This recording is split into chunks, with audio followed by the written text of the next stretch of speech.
ইসলাম বলেছে ওয়ালা তাকরাবুজ জিনা, খবরদার বিবাহ বহির্ভূত গার্লফ্রেন্ড বয়ফ্রেন্ড বলেন, পরকীয়া বলেন, কোন ধরনের শারীরিক সম্পর্ক জায়েজ নাই, এটা হারাম। জিনার কাছেও যেও না।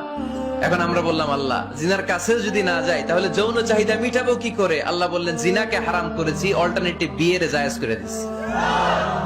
আন-নিকাহু মিন সুন্নতি ফামান রাগিবা আন সুন্নতি ফালাইসা মিন্নি, বিয়ে আমার সুন্নাহ, যে আমার সুন্নাতরে ভালোবাসে না সে আমার উম্মত হতে পারে না। এজন্য যুবক ভাইরা বিয়ে করবা। কি করবা? বিয়ের চেয়ে কোনো ভালো কাজ পৃথিবীতে হতে পারে? আমরা গার্লফ্রেন্ড বয়ফ্রেন্ড মানি না। আছে নাকি এদিকে কারো? আছে? আছে না? না, ওই যে কত বড় সাহস, হাত তোলে আবার দুই একটা।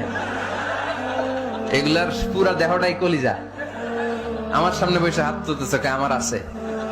দেখছেন, পুরাটাই কলিজা এগুলার। না, এই জিএফ বিএফ এগুলোর সাথে আমরা নাই। আমরা বিয়ে করব। বিয়ে করলে বরকত দেয় কে? ছেলের বাপ মেয়ের বাপ সহজ করে দেন, সহজ করে দিবেন। কালিয়ারা না?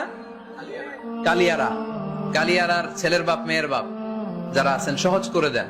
ছেলে যদি মেয়েকে পছন্দ করে, মেয়ে যদি ছেলেকে পছন্দ করে, ছেলে যদি নামাজি হয়, কর্মঠ হয়, মেয়ে যদি ভদ্র হয়, বাদ সাধবেন না, বিয়ে দিয়ে দেন। কারণ বিয়ের চেয়ে ভালো কাজ আর হতে পারে না। এই যে পোলাপনের গলার আওয়াজ বেড়ে গেছে। এখন মহা খুশি, এখন আজারি হুজুর জিন্দাবাদ। এখন আর আমার বিরোধী কেউ নাই এই জায়গায়, সবাই হাত করে ফেলছি আমি, আগেও নাই। মাশাআল্লাহ। তো এই জন্য বিয়েটাকে সহজ করেন। খেয়াল করবেন, যেই সমাজে বিয়ে করা কঠিন ওই সমাজে জিনা করা সহজ। যেই সমাজে জিনা করা কঠিন ওই সমাজে বিয়ে করা সহজ। ঠিক কিনা? পুরো উল্টো। বাংলাদেশে কোনটা করা কঠিন?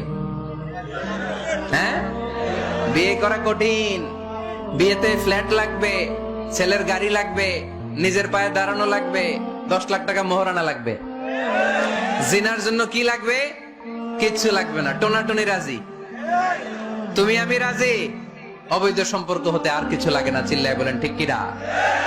কিন্তু বিয়েতে অনেক কিছু লাগবে, এইটা ওইটা। ছেলেরা কই তুই নিজের পায়ে দাঁড়া, তুমিও নিজের পায়ে দাঁড়ায় দেখাবে, এই যে নিজের পায়ে দাঁড়াইছি। তো এতদিন সে কার পায়ে দাঁড়াইছে? নিজের পায়েই তো দাঁড়াইছে। সহজ করবেন, বিয়েরে কঠিন করেন না। দেখছেন, বিয়েটা যে ভালো জিনিস তার প্রমাণ। বিয়ের কথা কইলেই পোলাপান খালি আসে।